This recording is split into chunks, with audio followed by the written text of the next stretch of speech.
Good evening. I'm glad everyone was able to make it with us this evening. Tonight we'll be covering Daniel chapter 7.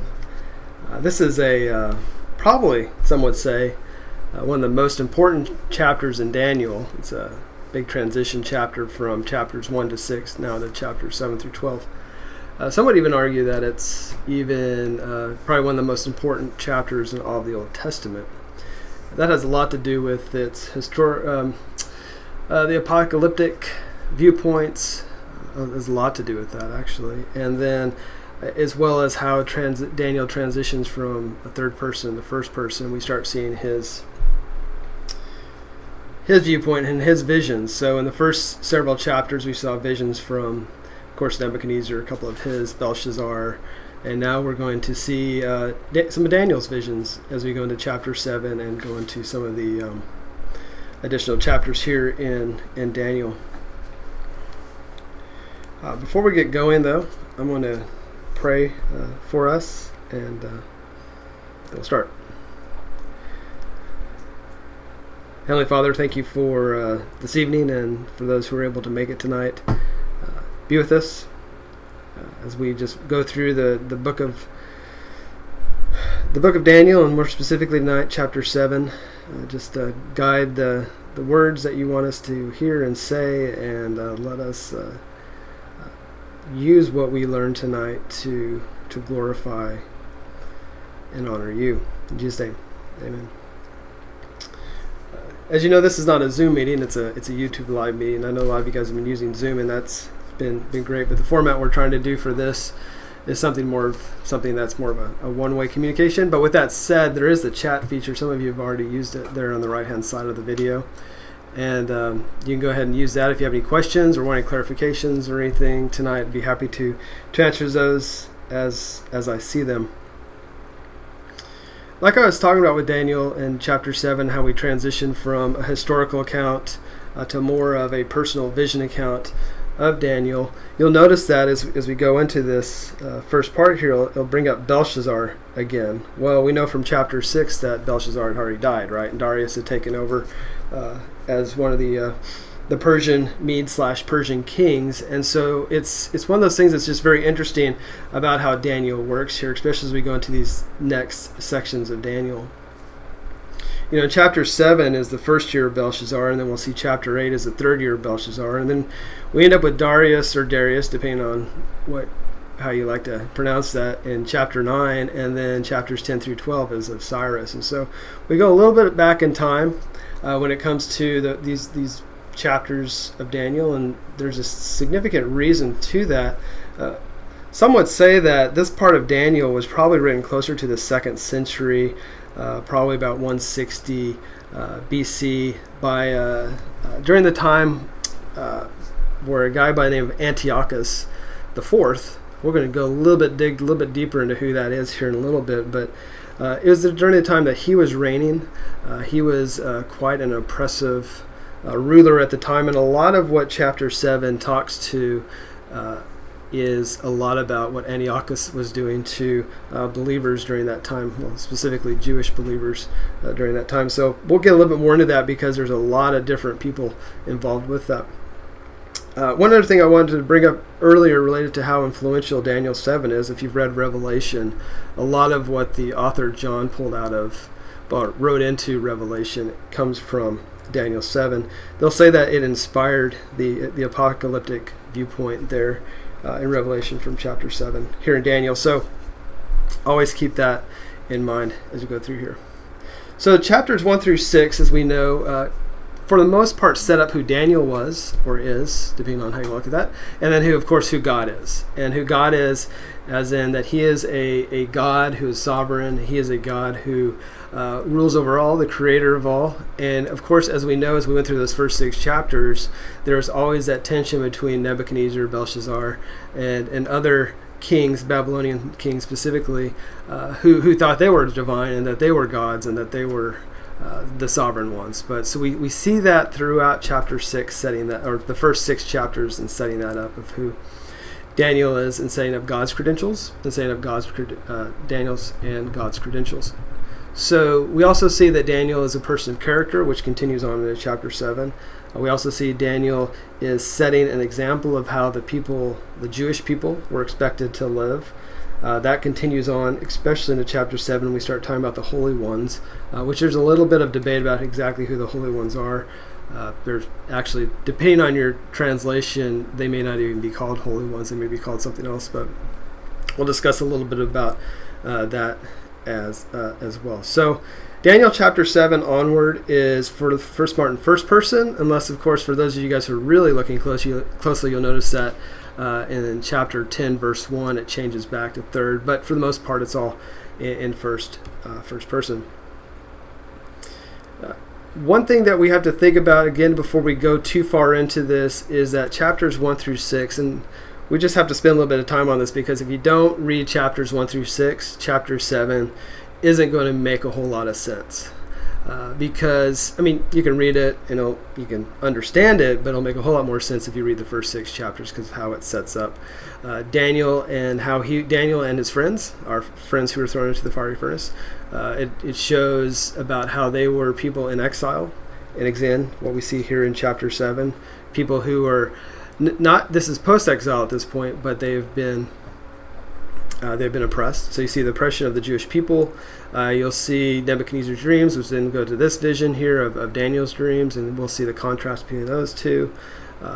The chapter 2 and chapter 7 actually run parallel with each other, because you have the metal statue from Nebuchadnezzar, and then you have, of course, made up the 4 elements, and then chapter 7 we have the 4 beasts, which actually runs closer than the beast dream that we see earlier on in the earlier chapters. So a lot of different back and forth when it comes to the parallels of who of what happened in the first 6 chapters and what happens now from 7 through 12.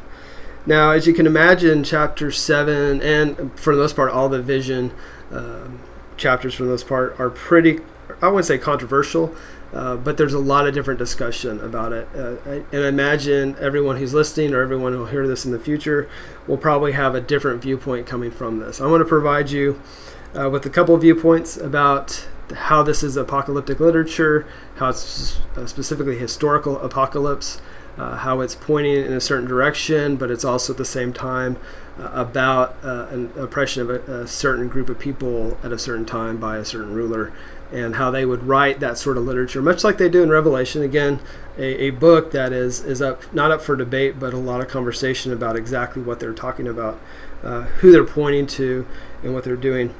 Chapter 7 is very similar to that. The one thing we need to keep in mind is for the last 2,000 years, a little bit longer actually, people have been trying to decide the creatures that we see here in chapter 7, the creatures that you see in Revelation. You know, you'd have people who would say, well, that's more recently, that's Russia or that's China. These are these creatures who are coming to take over the world. Before then, it could have been Napoleon, and before then, it could have been, all these other, tyrants who have come along the way.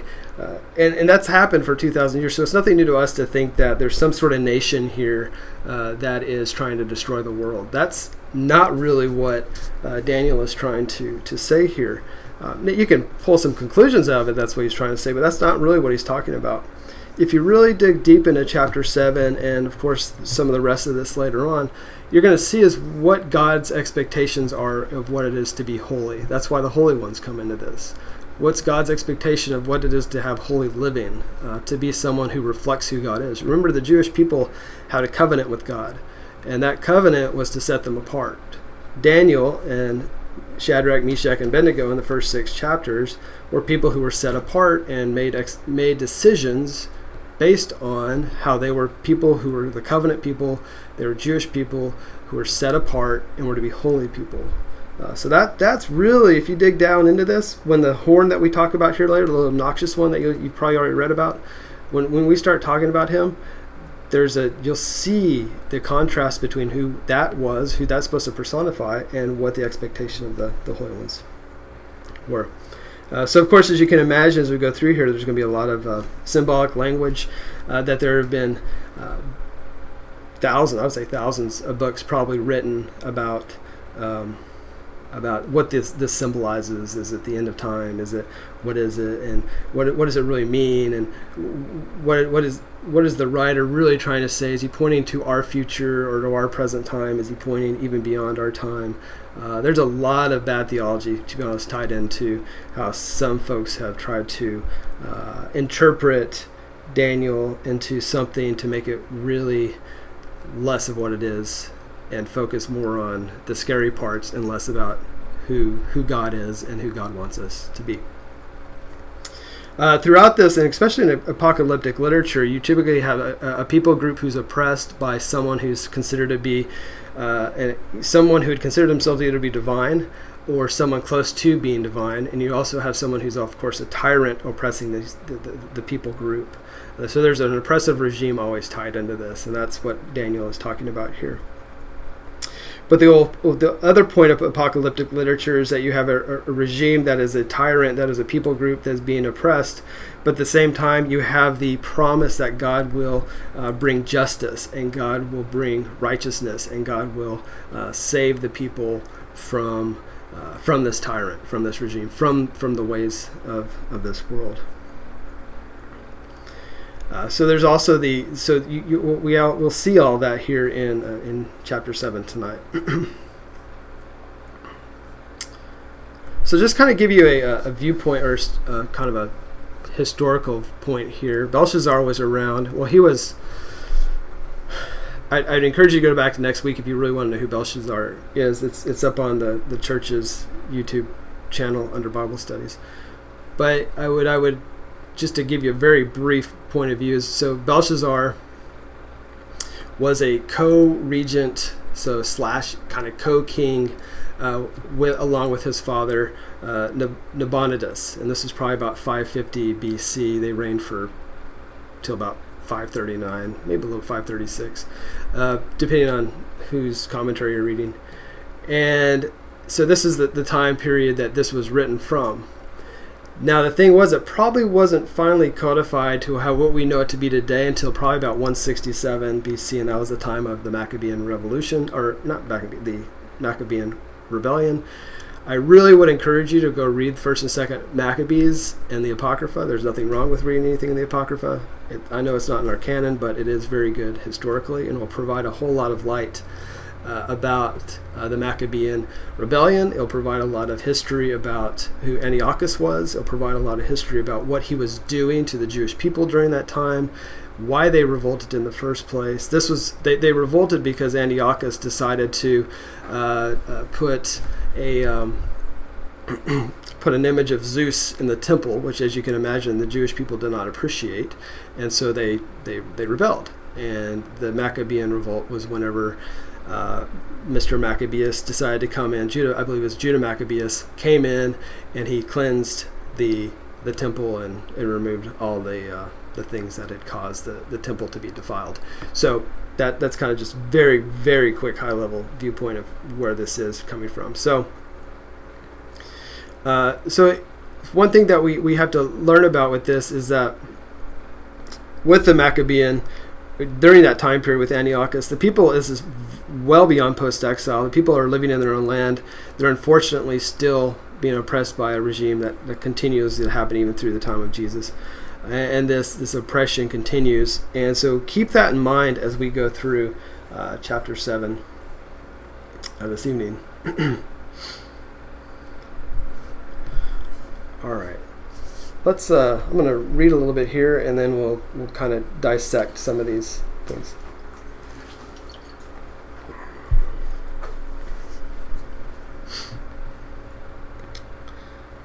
Chapter 7, verse 1. I'll read through verse 8. In the first year of Belshazzar, king of Babylon, Daniel saw a dream and visions in his mind, and as he lay on his bed, then he wrote the dream down and related the following summary of it. Daniel said, I was looking in my vision by night, and behold, the four winds of heaven were stirring up the great sea. Before I go too much further here, we just had a lot of symbolism. Even in that second verse, actually. It's going to get even more symbolic as we go forward. to do a plain text reading of this would be unfair to the text, because there are so many different layers of what the author is trying to communicate. You have to remember what the author is trying to communicate here. It's not, he didn't just write it down because he just wrote it down because that's what. So there's a lot of going on here. The author is trying to communicate to the people who are in exile, not exile, but those who are underneath the oppression of Antiochus. He's trying to communicate to those in the future who will read this, for them to understand what they went through, what they're going through now, and what the future is going to look like. So a lot of symbolism with this. Of course, some of it pointing back to the past, and then some of it a little bit into the future. Verse 3, and 4 great beasts were coming up from the sea, different from one another. The first was like a lion and had the wings of an eagle. I kept looking until the wings were plucked, and it was lifted up from the ground and made to stand on 2 feet like a man. A human mind also was given to it. And behold, another beast, a second one, resembling a bear, and it was raised up on one side, and 3 ribs were in its mouth between its teeth, and thus they said to it, Arise, devour much meat. After this I kept looking, and behold, another one, like a leopard, which had on its back 4 wings of a bird. The beast also had 4 heads, and dominion was given to it. After this I kept looking in the night visions, and behold, a 4th beast, dreadful and terrifying and extremely strong, and had large iron teeth. It devoured and crushed and trampled down the remainder with its feet, and it was different from all the beasts that were before it, and it had 10 horns. While I was contemplating the horns, behold, another horn, a little one, came up among them, and 3 of the first horns were pulled out by the roots before it, and behold, this horn possessed eyes like the eyes of a man, and a mouth uttering great boasts. So there is a significant amount to unpack in there. We're going to try to go through some of that relatively quickly here. This is again a very high-level survey of Daniel, but we're going to try to hit some of the symbolism as we go through this. So there in verse 1, we're going back, of course, back in time a little bit. One thing that we see here is we see a similarity. The same sort of visions that came to Daniel during this time were similar to what Nebuchadnezzar saw, and they were pretty much in the same sort of position. They were both in bed having these visions when they went through this. And the reason this is brought up, and the reason there's the similarities between what we see with Daniel and Nebuchadnezzar here, is that that God can grant visions to Nebuchadnezzar, which he did, and then those visions, of course, were interpreted by Daniel, and they were true, right?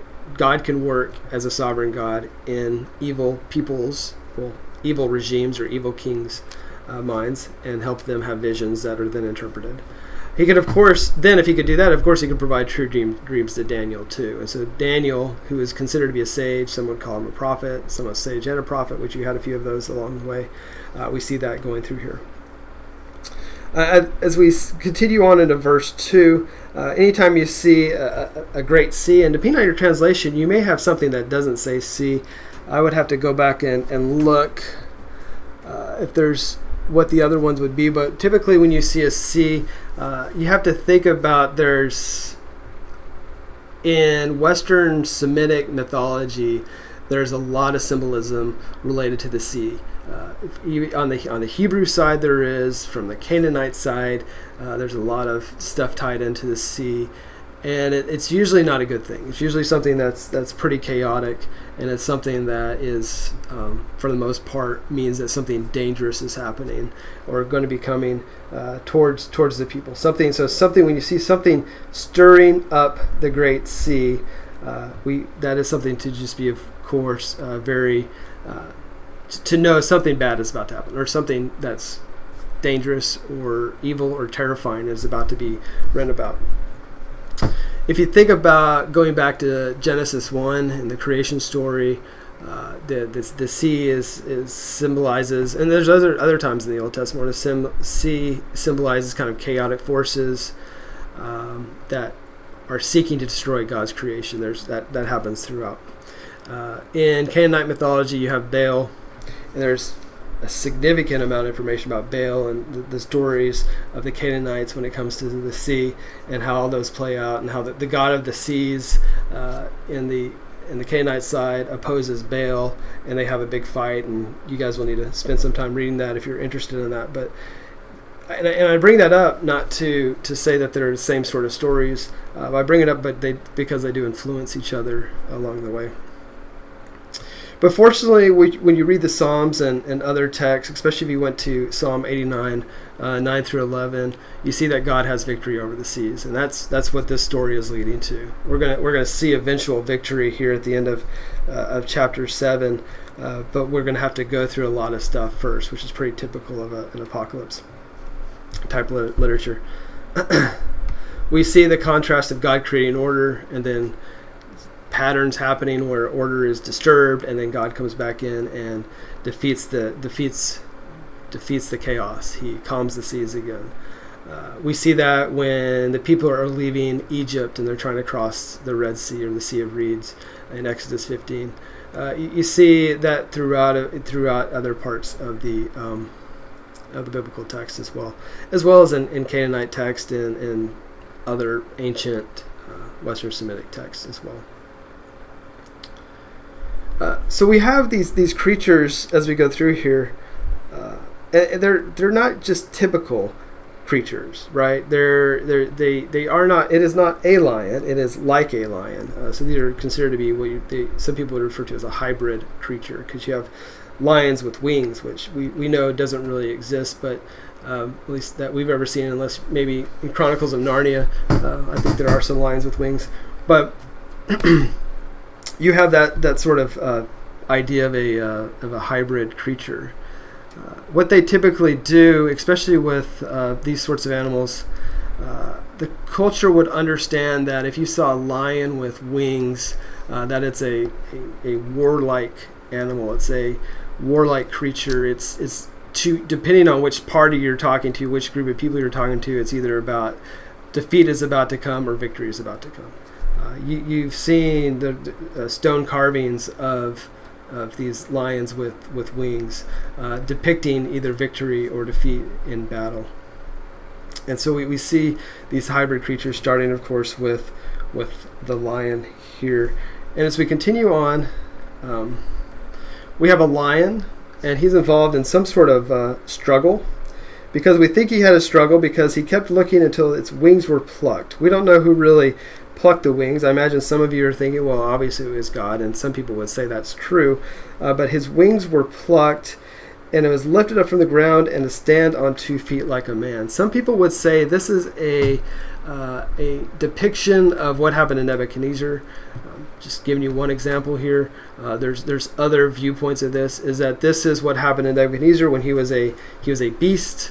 And then once he was then transformed back into a man, and he was given the mind of a man again. But while he was a beast, he had the mind of a beast, and he is now coming back around. So the lion is then Babylon, right? So these creatures, some would say, reference nations. So the lion being Babylon, the bear possibly being the Persians and the Medes, and then we could have the Greeks as the next. It just depends, and depending on what commentary you're looking at or what group of commentaries, or for the most part you'll see just a little bit different variation about who these beasts are. As we see the bear, anytime you see a bear like this, it's probably coming to devour something. It's something that would resemble that. Its posture here is as it's about to pounce on something. The ribs in its mouth could indicate that it's just devoured something, and we're going to get a little bit deeper into that here in a minute about exactly what it could be devouring. I believe it's the Medo-Persian bear, which it could be. There's 3 countries that it devoured. I think one being Egypt. I can't remember what the other 2 are at this point, but it was he had devoured these countries, and now we're about to come and devour other nations as well. And then we have a leopard who's going to have dominion over others. He's like a creature with also has 4 wings as well as 4 heads.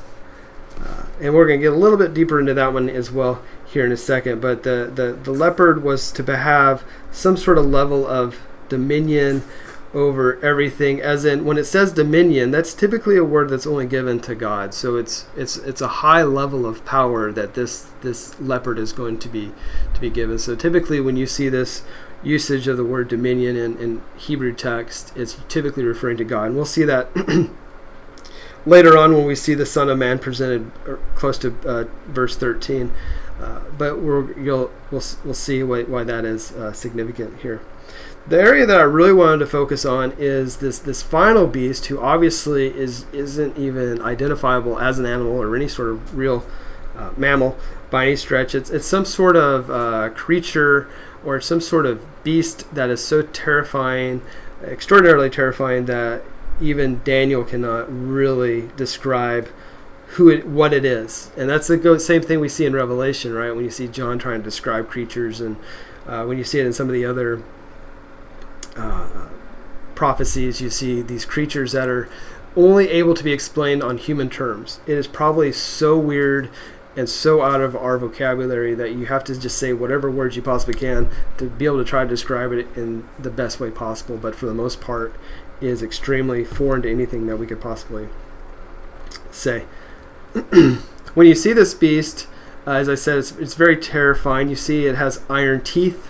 Anytime you see iron, you know that's a symbol of war and destruction. So you have this extremely ferocious beast. It has teeth of iron. The people of Israel are very familiar with going against groups such that had a lot of, like the Philistines and their iron chariots. If you went back to 2 Kings 6, you'd see that you had these Philistine chariots made of iron that, were extremely terrifying to the Jewish people. So they knew exactly what that would be like. So, and it also symbolizes that this nation is much stronger than the Jewish people at this point. The broken to pieces that you see here as we go into here, trampled down, it devoured and crushed and trampled down the remainder with its feet. And it was, that is, or you may have broken to pieces. This is the same word if you go back to Nebuchadnezzar's dream, whenever you have the statue made out of the four elements, and then the stone, the divine stone, or let's just call it divine or supernatural stone, comes down and destroys the statue and defeats it and breaks it into pieces. Same sort of words being used here. So some sort of divinity gain on here, or at least supernatural power being shown here. And again, this is the author trying to just explain what this really, who this is and what this really means. It's also, sorry, I just saw my notes. I forgot this part. It's also same resemblance of whenever Daniel was thrown into the lion's den, and not when he was, of course, he was not eaten, but the people who accused him were thrown in, and they were torn to pieces before they hit the ground. Same sort of word usage here as well. So extremely powerful usage of what it means to be broken to pieces. They were destroyed. I mean, not recognizable. The horns and the horn that we see here, this is going to get a lot more in depth later on, but as we go further, because some would say it is the little horn, the little obnoxious horn is Antiochus. It could be. Also, we know here that the author is mocking the horn a little bit. We'll see a little bit of that here in verse 8, based on how he describes it. But it's this little horn, or you can think of it even like a thorn in your side. He is just so obnoxious and so just kind of gets under everyone's skin and just kind of destroys the world order as they know it, and it just is just a horrible little obnoxious thing. If you can imagine, probably one of the most obnoxious things you probably think of, probably a million times worse. So extremely arrogant. The three horns that are pulled out there, if we go into verse 8, again, it doesn't say who's doing this. So just like we don't know who plucked, the author doesn't explicitly say that God plucked out the wings of the lion earlier on. We also don't see that God explicitly pulls the three of the first horns were pulled out by the roots before it. We don't explicitly see that, but it's implied. At least that's what a lot of commentaries would say on this, that it's implied that it's probably God doing this. And so we have this little horn that's a thorn in the side of all the nations. And if you look at the way he's speaking there at the end of verse 8, a mouth uttering great boasts. The literal translation of that is a mouth speaking big. And in Hebrew, when you see something like a mouth speaking big, there's not a direct object to this. It's as in, if you read it in the true Hebrew. And the reason that is that the author is trying to show there's an insignificance to this horn. So he's not naming it at this point, showing its lack of significance. As in, at the end of the day, this horn is really obnoxious and somewhat powerful and a thorn in the side of all the nations. But at the end of the day, it has absolutely no power and is insignificant. So is compared to God, just very weak, and ultimately will mean nothing. Just to kind of go around through who these creatures are as countries, I wanted to cover that because there's a lot of really good evidence that these are referring to countries, the countries that had oppressed during the exile, and even the countries that continue to oppress post-exile, the Jewish people. So, like I said earlier, we believe, just based on some of the symbolism with the lion, and the lions were very well respected, and a lot of, idols and statues were created, and in Babylon, they really appreciated the lion. But it also just showed the strength and ferocity of the Babylonian people. And then the wings, of course, on it, they would say were eagle's wings and would show the speed of the lion, which of course would make it show that it's a powerful force, powerful military force. But the thing at the same time, like I said earlier, when those wings were removed, Babylon was weakened, and then we know that then the Persians came in. Like I said, the bear is probably a Medo-Persian bear or a Persian bear. Those two countries had kind of merged, or those empires had kind of merged by this point. The countries were probably Lydia, Babylon, of course, because we know the Persians took out the Babylons when we looked back in chapter 6 when Belshazzar was removed. And then Egypt. Egypt was kind of always during this time was trying, well, for a while the Jewish people were trying to make allies with the Egyptians, but that fell pretty flat for the Jewish people because the Egyptians backed out. But they were always trying to make friends with people. They were kind of a mid-level power during this time, and eventually were destroyed by the Medo-Persians. And all this happened, the Lydians, the Babylonians, and the Egyptians, just the whole kind of the time period that they were all destroyed was probably between 546 and 525 BC.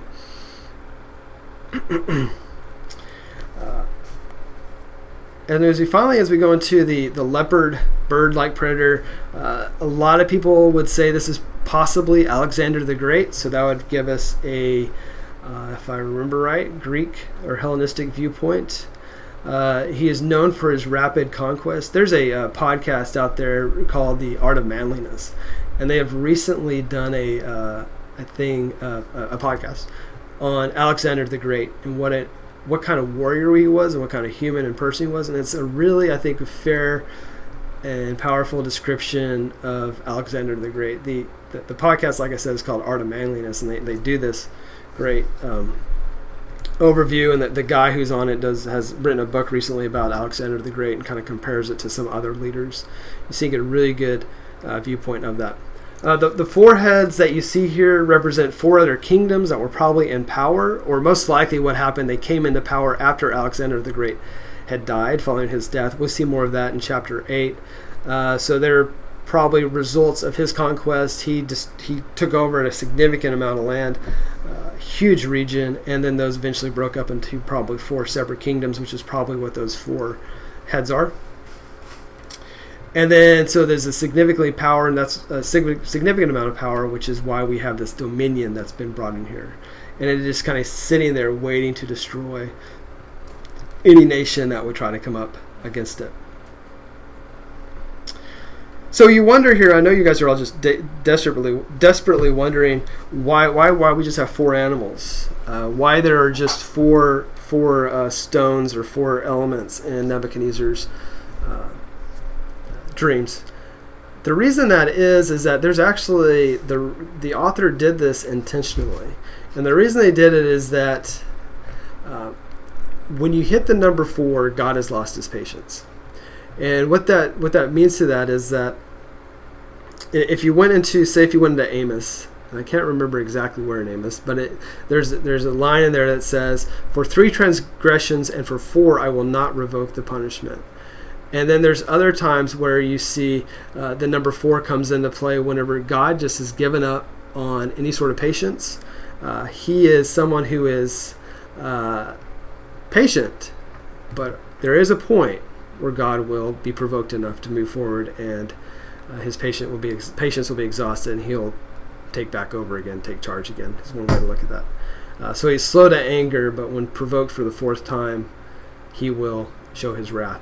And so we haven't seen the wrath quite yet, but we will here in the coming verses as we start going to verses 9 through 14.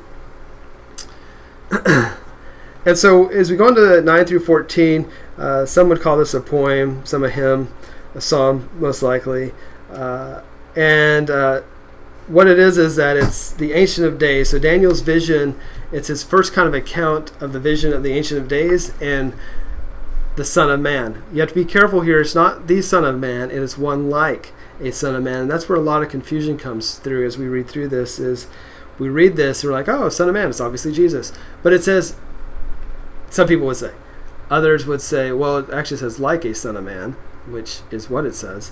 And so that is, the variations of that are many. We'll cover a few tonight of who that could be. And so let's start going through verses 9 through 14.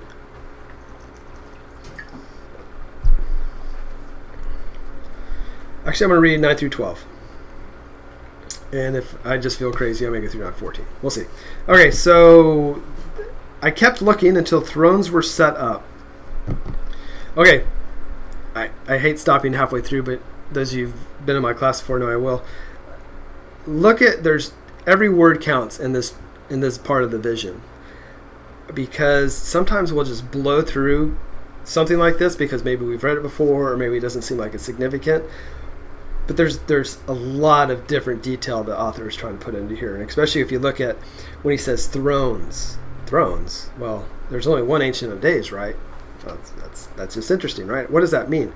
And then so let me read through this, but think about this. There's a lot of different pieces of symbolism running through this that don't automatically just go back to what you saw in the past. You should always as a reference point, but also think about what the other possibilities of what maybe some other commentaries have been written about this and what other information is out there related to what exactly is going on here. So, sorry again. I kept looking until thrones were set up and the Ancient of Days took his seat. His vesture was like white snow, and the hair of his head like pure wool. His throne was ablaze with flames. Its wheels were a burning fire. A river of fire was flowing and coming out from before him. Thousands upon thousands were attending him. The myriads upon myriads were standing before him. The court sat, and the books were opened. So think of this as a divine council, possibly, that has been set up here. Maybe something that we see in the first chapter of Job.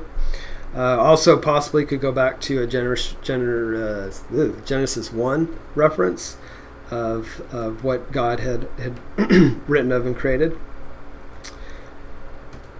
There's so many different things to look at here. So in verse 11, then I kept looking because of the sound of the boastful words which the horn was speaking. So reference back up to verse 8. So we kind of had this break of explaining who the Ancients of Days was.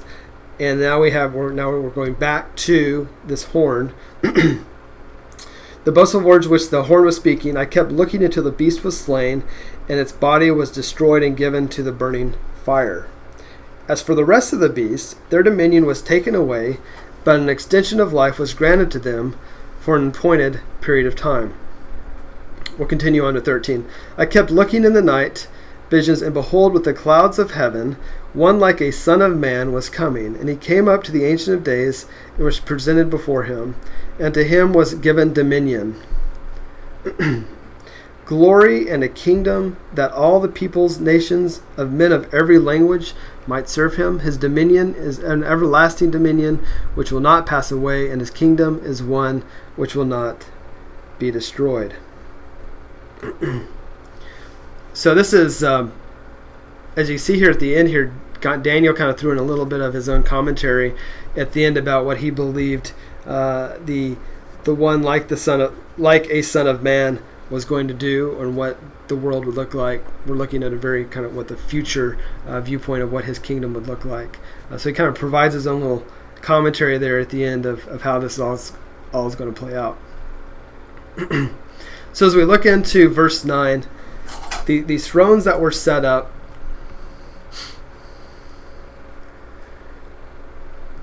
of course, most likely were for what we believe to be God, the heavenly throne to be set up, the great judge, the eternal God, the chief justice. So think about this as a court being set up, and God is the chief justice in which judgment will be reigned. So a little bit more of that in a second. When we see a throne in Scripture, what do we typically see? It's typically a seat of power. When God is on the throne, it's not always in Israel's favor. Sometimes he's on his throne for judgment of Israel. Other times it's to test, kind of like I referenced the divine counsel earlier in Job. God was on his throne and Job was tested. God makes his judgment, as we know, in a heavenly realm, and then of course it affects the earthly realm. We see that throughout. We don't know until verse 14 why there are multiple thrones. So if you were hearing this for the first time and you weren't really familiar with who the Son of God was, possibly you could say the Messiah was, this would be quite a surprise to you. It's like, who could this be? So if you put yourself in the shoes of the people who originally heard this, they'd be like, oh, this is quite curious. And so the author wrote that in a way for them to see it that way and to be really kind of intrigued about what was going on. And that's a very typical style for that time. And then as we, of course, know, because we've probably read Daniel before, and we know kind of how this all plays out, who that other throne possibly could be for. And so there are the multiple thrones. It's only in the Hebrew Bible where we see the Ancient of Days. And what that shows us there is that God is beyond the boundary of time. When you see something referred to as Ancient of Days, which of course we believe to be God, God is beyond the boundary of time. So we see that here.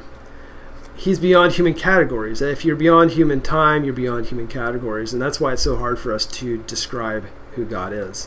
Whenever we see visions like this, there's only so much we can say. There's only so many words in our language that we can say to describe this, much like the same problem John had in Revelation.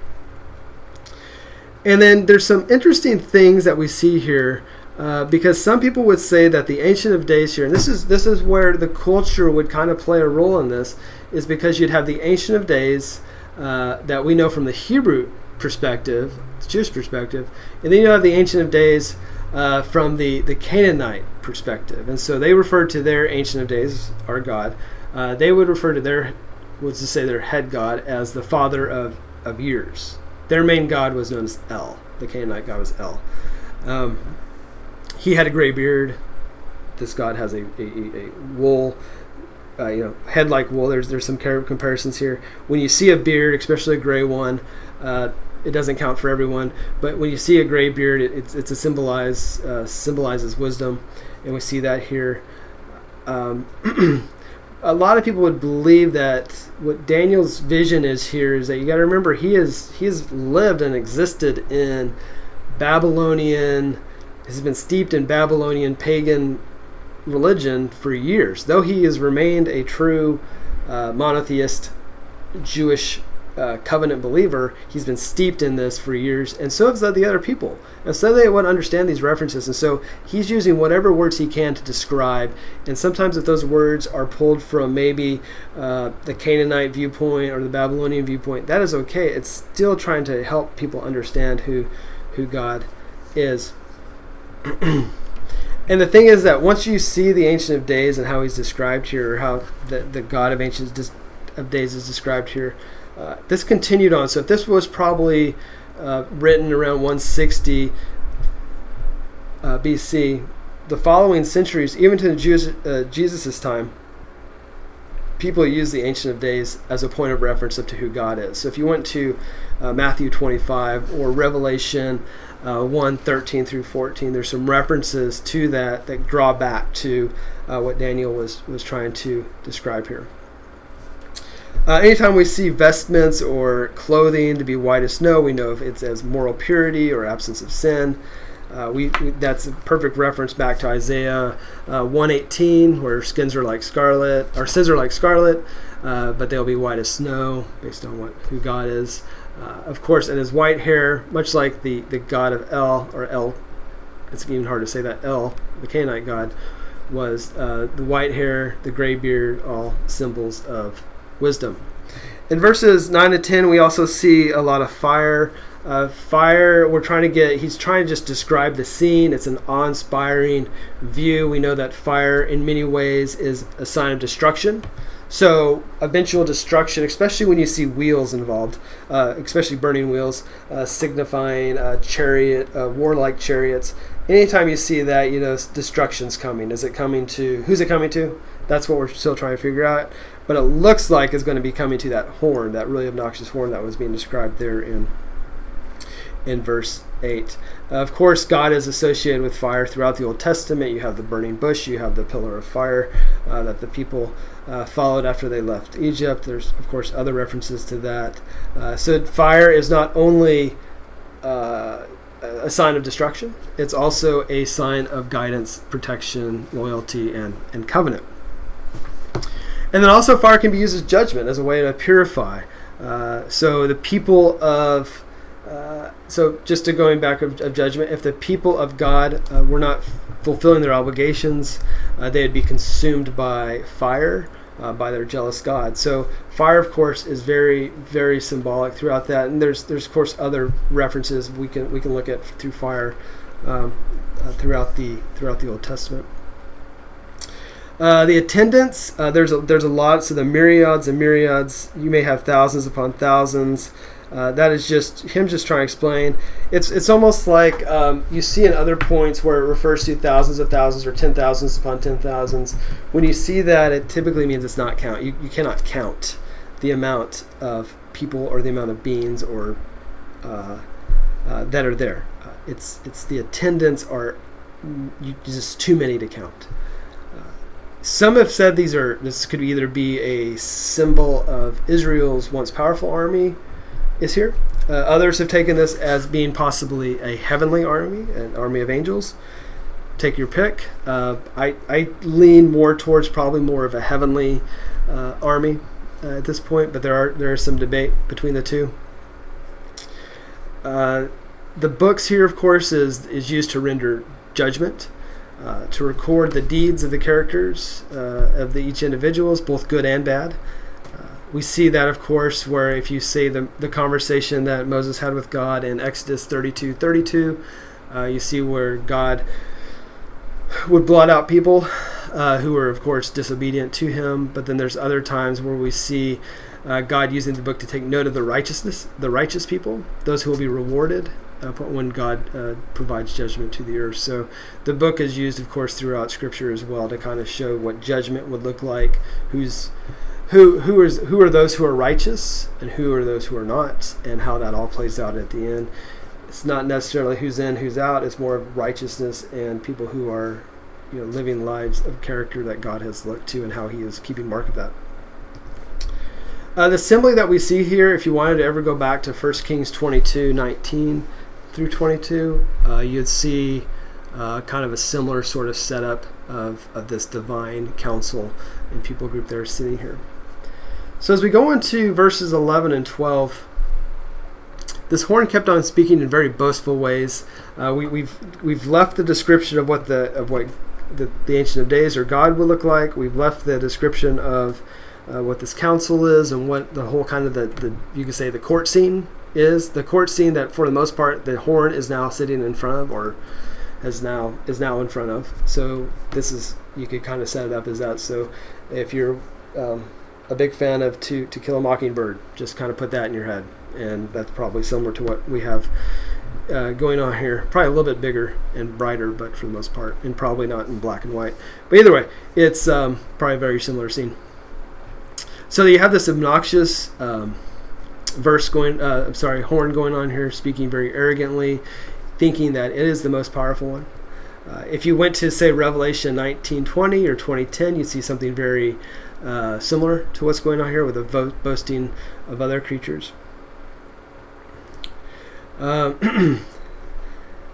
We know here that, like I said here, as it's set up as a council, the reason that is the horn is surrounded by God and by someone that like the Son of Man, and of course this divine council, probably most likely an angelic body, and so we see that, and then God, for the most part at this point, decrees that heaven, that though earth has been dealing with this arrogant thorn or horn for all this time, God and the heavenly realm will not and does not, and will never be challenged by anything like this, and it's because it's much more powerful than the horn could ever possibly be, no matter how powerful the horn thinks it could be, no matter who it is, that God is more powerful than any of the most powerful earthly empires. And so we see that here, and then of course the horn is slain. We could speak days about a lot what's going on here, but we want to wrap up chapter 7 tonight, so we'll continue on. In verse 12, we see that the other beasts are given an extension of life. The other nations are allowed to continue to exist, but only for a certain period of time. So they're under God's sovereign control. And this is all part of God's plan, how God is working things out. And it's similar to what we live in our current context. When there are things that are happening that we don't understand, why these evil empires would be allowed to continue to exist when that one empire was just destroyed but the others were not. Why things happen in this world, we have to believe that God is in control and God is sovereign, and it's all part of his plan, no matter how crazy it looks, especially nowadays. So this allows... it could all be over at this point, right? So if you look at verse 12, so 11, the horn is slain. Verse 12, the others are left to survive for a little bit of time, but eventually will die or go away. But then we continue on with the vision, and we get the Son of Man. But again, it says like the Son of Man, and this someone who is like the Son of Man is given dominion and power over all of the nations. It's like an everlasting power, kind of like that. It's similar to the dominion that we saw back in verse 6, but that was very powerful dominion, but it's not everlasting dominion. So we get that contrast from verse 6 to here in verse 13. So it's an everlasting dominion. It will never pass, and the kingship will never be destroyed. And one reason we bring that up, especially those three things about the kingdom will never pass, it is everlasting, and the kingship will never be destroyed, is a contrast to our friend Nebuchadnezzar, who everyone believed, well, he especially believed, that his kingdom would be everlasting, his kingdom would never pass, and his kingship would never be destroyed. So he had a contrast between the two of those things. So who is the Son of Man, or one like the Son of Man? Like I said, there's a lot of debate. We could spend probably hours and hours on this, but I'll give you a quick summary of what this could be. First of all, you have a human form, which contrasts with the animal forms. And so you already see a huge difference between the two at this point. So you have the contrast of who the beasts are, and the contrast to who the ideal human is, or if we go back to what God did in creation when man was created, when humankind was created, it was very good. So we see that difference between the dominion of the animals and the dominion of man, and how man is humankind is overall, is power overall.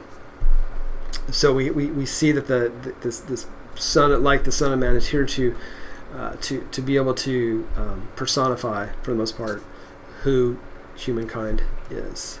He's the antithesis to the wicked beasts, and he, just like they have had unjust kingdoms, he will bring a just kingdom. Just like they have killed innocent subjects, he will not do that. So we have a contrast between the two. Another one is that he comes from the heavens, coming from the clouds, which is also a very Canaanite viewpoint, but that's fine. Again, providing an example and a description for people to understand what's going on. while the animals, the beast, came from the sea. Some people have looked at the Son of Man as Israel, as the people of Israel being personified by this,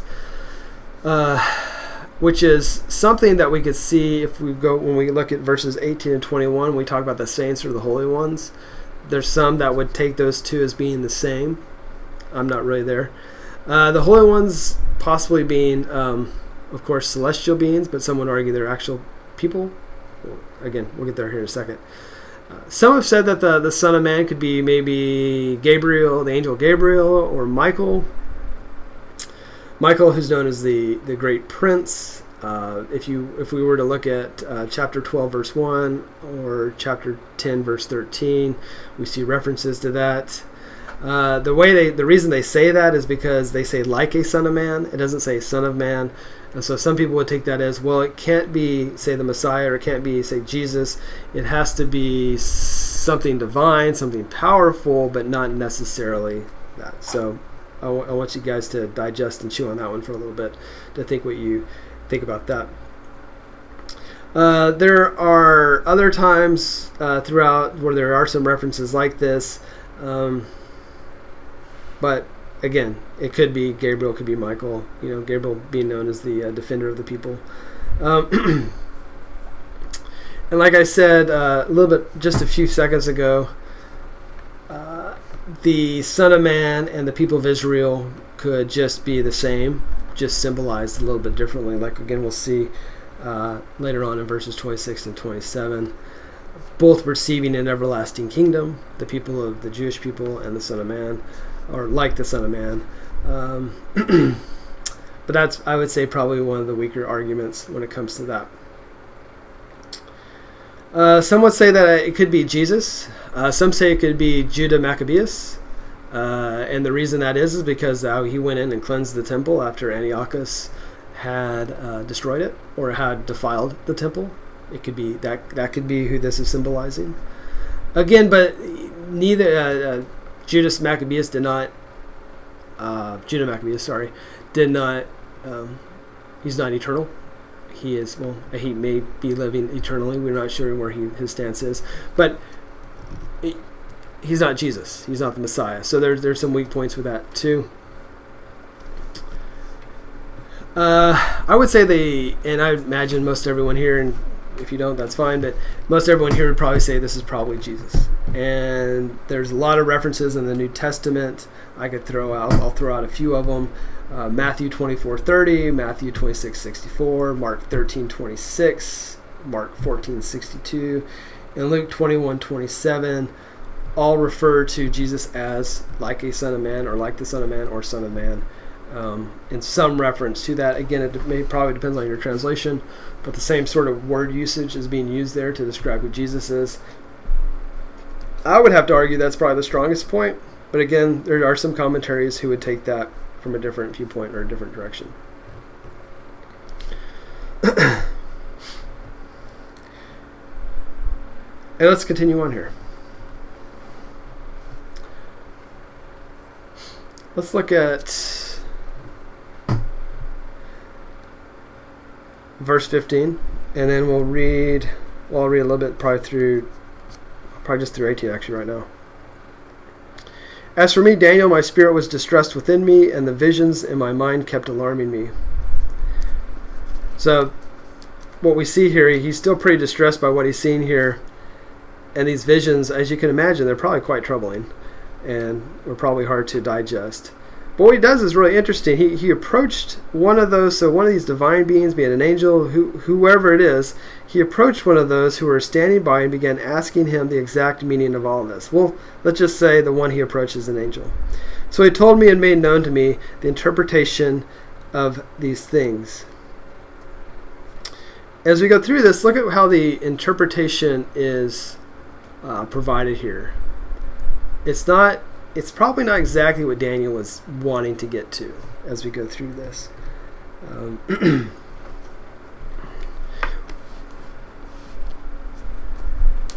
So we see, first of all, let me just read some more and then we'll keep on going. These great beasts, which are 4 in number, are 4 kings who will rise from the earth. But the saints of the highest one will receive the kingdom and possess the kingdom forever, for all ages to come. So that's pretty clear, but it's not exactly what Daniel is asking. Then I desired to know the exact meaning of the fourth beast, which was different from all the others, exceedingly dreadful, with its teeth of iron and its claws of bronze, in which devoured, crushed, and trampled down the remainder with its feet. Look at here as we go into verse 19 and 20, there's a little bit more detail about who this fourth beast is. We now learn instead of just the iron claws, iron teeth, it also had claws of bronze, and some of the other things that it did. And the meaning of the 10 horns that were on its head, and the other horn which came up, and before which 3 of them fell, namely that horn which had eyes and a mouth uttering great boast, and which was larger in appearance than its associates. I kept looking, and that horn was waging war with the saints and overpowering them, until the Ancient of Days came and judgment was passed in favor of the saints of the highest one, and the time arrived when the saints took possession of the kingdom.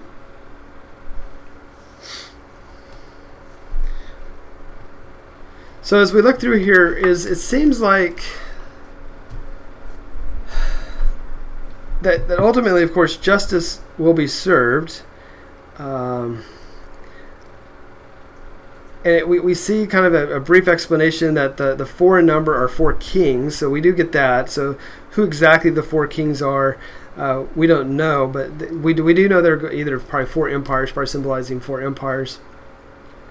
But what the key interesting thing here is that he doesn't provide really a lot of context about that. He quickly passes over the 3 beasts and jumps almost immediately to the main point of the holy ones and of the saints and the highest one. So he actually even kind of runs over the 4th beast a little bit too.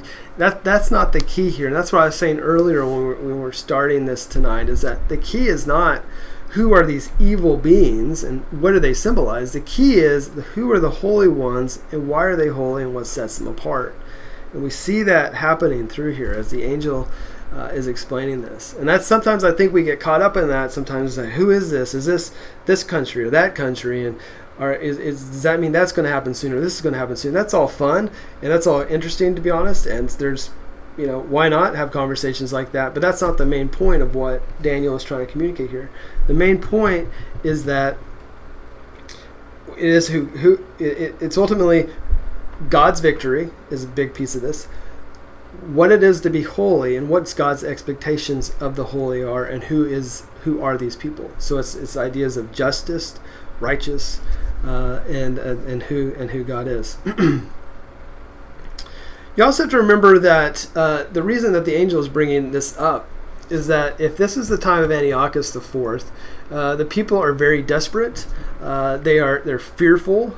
They're left wanting more information about how God is going to get them through this, and so the angel is helping them be able to see that. He wants them to lessen the dread of what is happening and look into the future, and look in the future of who God is and how God is going to save them.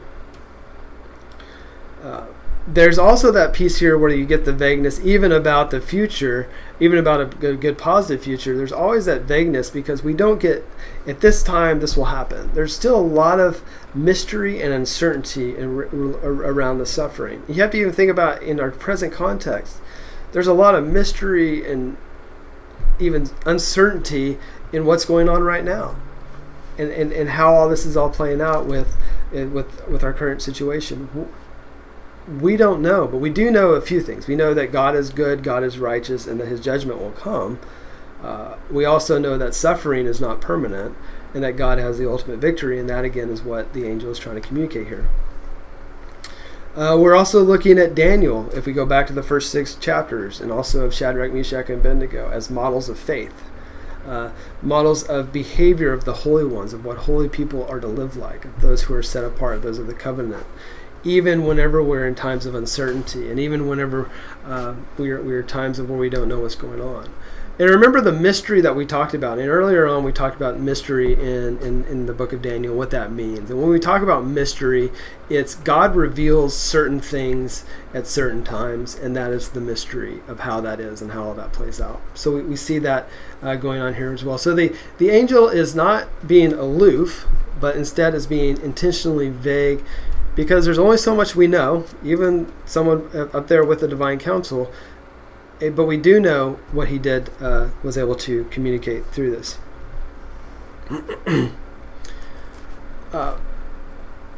Let's keep on going.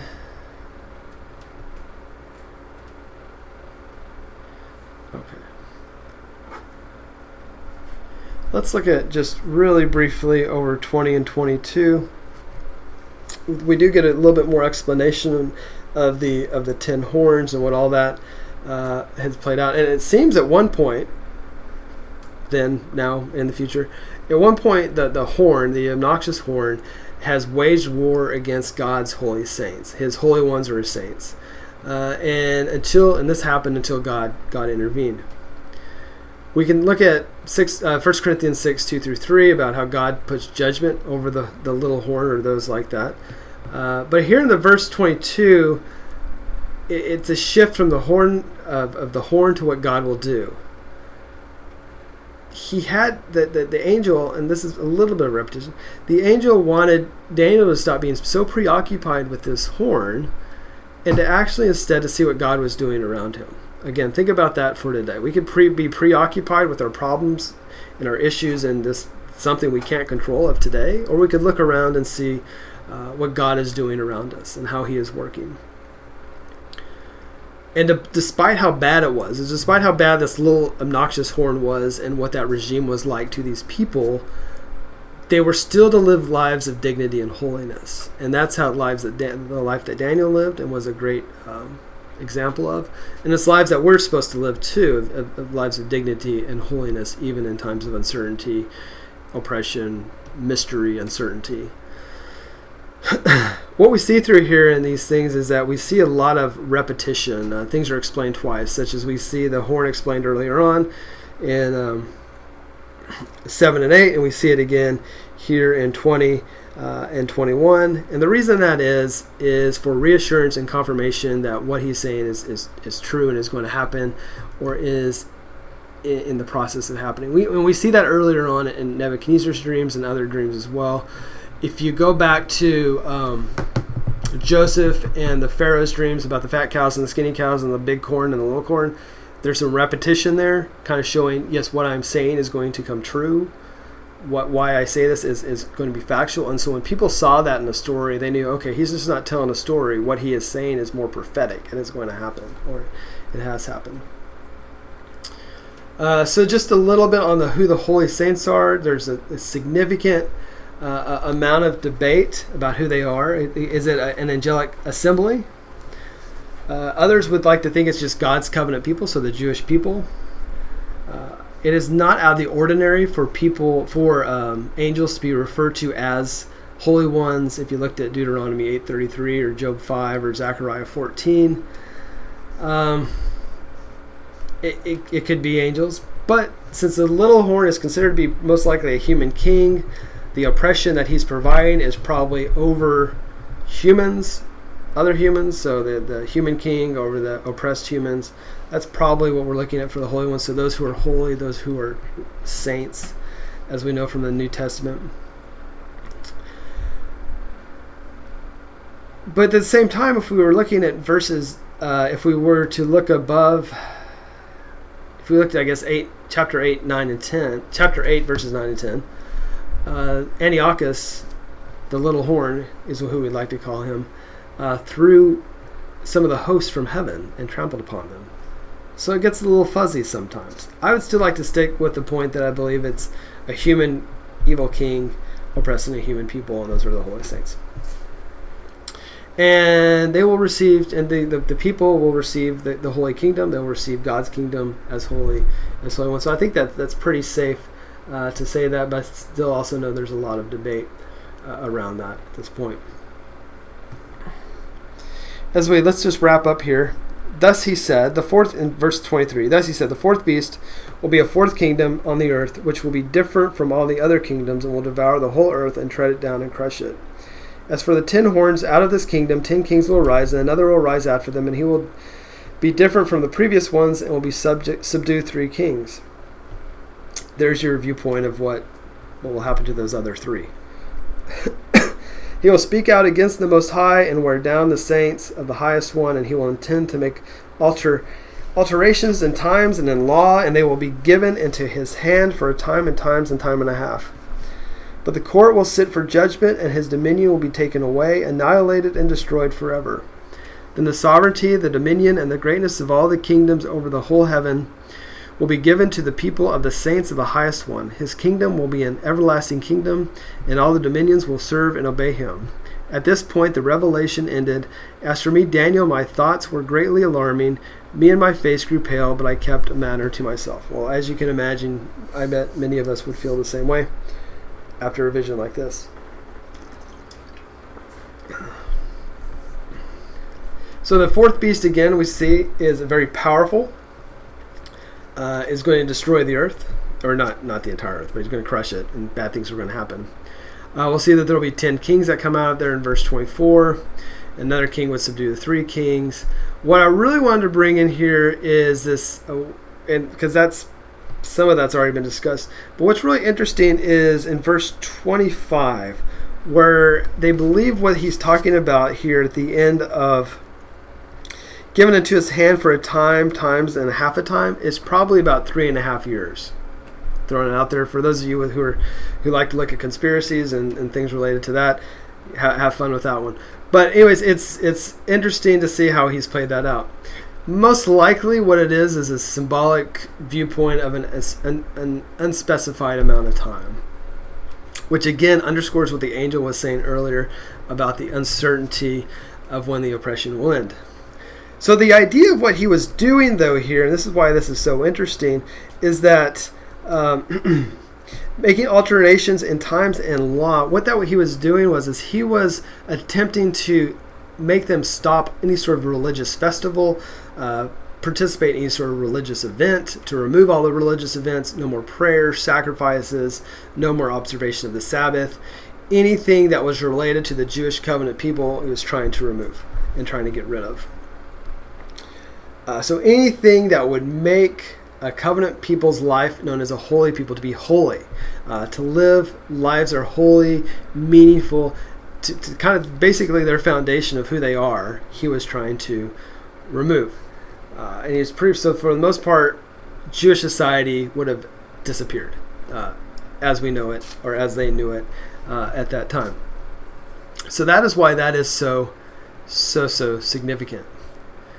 The 10 horns, just very quickly, because those of you who know, we end in about 3 minutes.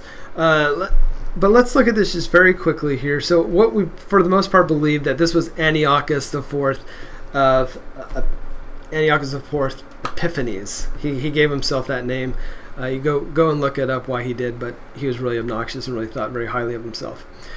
So he is the one who's depicted as the small horn, and was the one who was very powerful and did many crazy things, that very, very bad things. So for those of you who are history buffs and want to know about all the different people who were involved, the first 7 predecessors that were listed here, I'm going to do these very fast because this is just a very exciting time. Seleucus I Nicator, Antiochus I Soter, Antiochus II Theos, Seleucus II Calnisius, Seleucus III Serranus, Antiochus III the Great, not as great as the 4th, Seleucus IV Philopator, and then the 3 that were kicked out, they were never allowed, they were pretty much were displaced by Antiochus IV, was Demetrius I, who is the oldest son of Seleucus IV, and then you had Antiochus, just Antiochus, he had no other numbers after his name, unfortunately. He was the youngest son of Seleucus IV, and then Heliodorus was never allowed to be king either. They were all displaced by Antiochus IV. Most likely he probably killed them, waged some sort of war, but they were never really allowed to be king. So that's kind of that gives you the breakdown of what's going on with all these other kings that were kicked out and destroyed and were never really allowed to rule, but then also the other 7 that did rule and had pretty powerful regimes.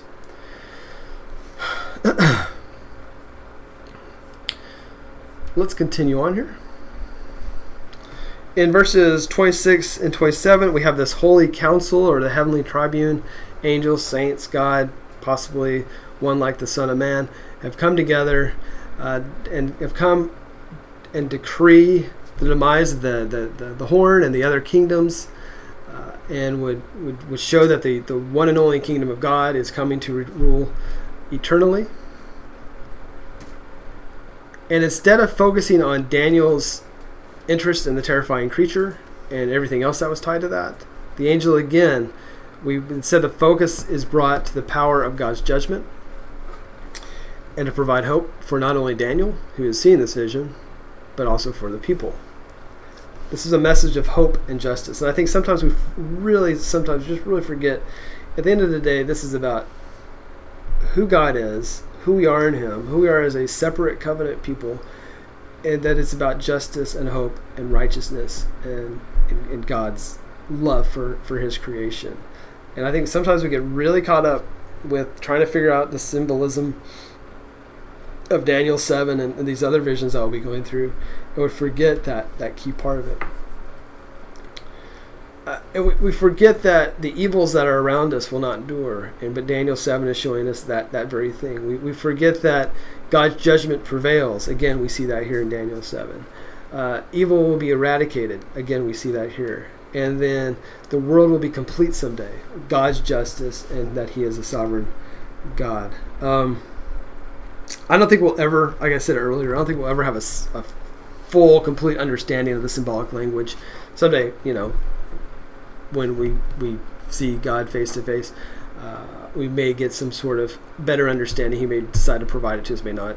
But anyways, it's not offered here, and it's only going to bring frustration if that's our focus. Because if that's our focus, then we're going to miss out on all the beauty of what this message is about, who God is in his righteousness and who God is as a sovereign God.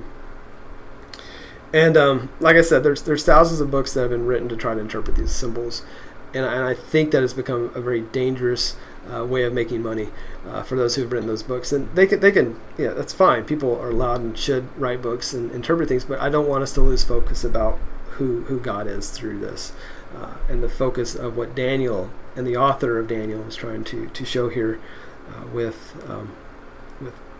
God's overall power and dominion, and how that is ultimately going to be the end rule when it's all said and done. All right, that's all we have time for tonight. I appreciate you joining us, and hope we're going to do chapter 8 next week, and I hope to see you then. Thank you. You have a good evening.